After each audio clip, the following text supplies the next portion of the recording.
You ask Tiger to solve. This deals with linear equations with one unknown.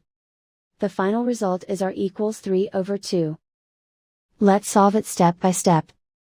Group all r terms on the left side of the equation.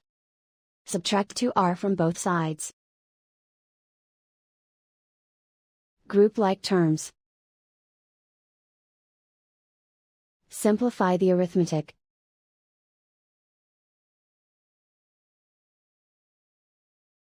Group all constants on the right side of the equation. Add 9 to both sides. Simplify the arithmetic.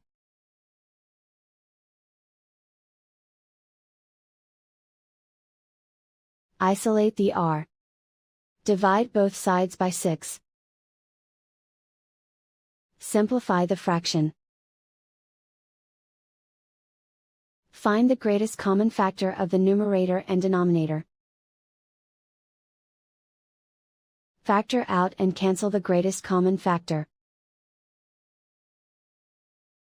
And so the final result is r equals 3/2.